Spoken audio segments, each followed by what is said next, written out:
What is going on, everybody? I just wanted to go over my kayak build quick. I put a Minn-Kota 30-pound thrust trolling motor on. It was the Endura, which is transom mounted. Did some slight modifications to it to fit on my Feelfree 10 V2. If you come up here and check this out, I got my rudder system that came with the rudder system for the Feelfree kayaks.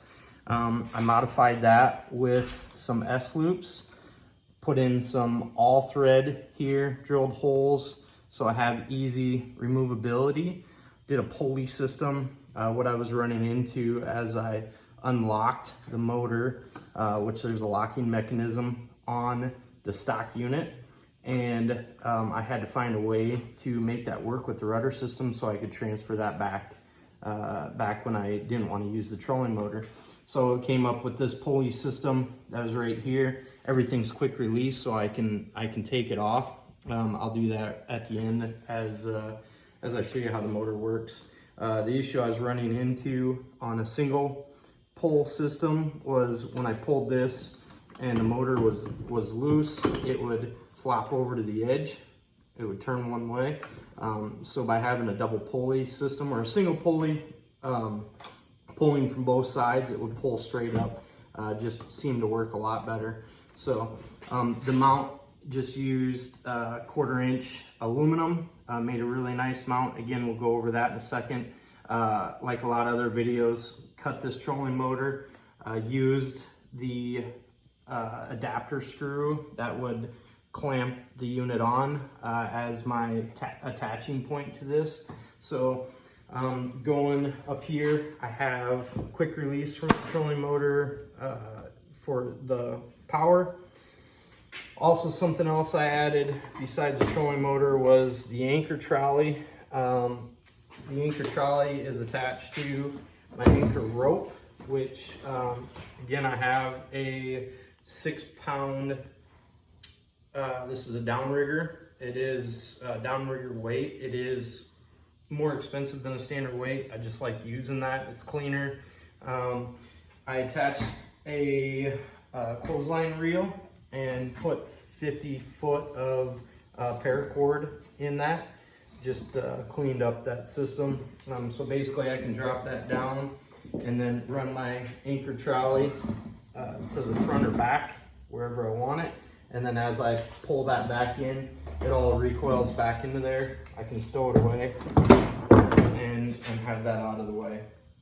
For my lift system on the trolling motor, over here is my release to release the detent to, again, release the motor. And then over here I have my pulley system. So you can see how easy that is. I can get it almost all the way up. When I let go of that, it will latch into the detent. And again, to release that, take some weight off of it, release the mechanism, and let her drop back down. Steering is on the feet. Foot pedals, again, using the rudder system for the, I think it's called the beaver tail Feelfree rudder system. So that's all connected. Up front here, I made a battery box in the front hatch. This is watertight, so I hope no water gets in there, but you never know what happens. I actually still have my controller box uncovered for the fact that I'm still doing a lot of testing on this. I want to make sure I'm getting good ventilation and don't have any issues. After I get more testing, I will cover it up and make sure heat is not an issue. I did go with a controller now that has a built-in fan to help keep that cool. I have a 60 amp breaker, made a battery box in here, lined it with some foam padding. The way that the front of this hull is designed, it's hard to get a battery to set in there. So I made this battery box out of aluminum with a holder on it. This is a 60 amped outdoors battery with quick releases attached to everything. And I also ran the cables for my controllers. Out here currently they're an external. The wires are external to my controller, which sits here.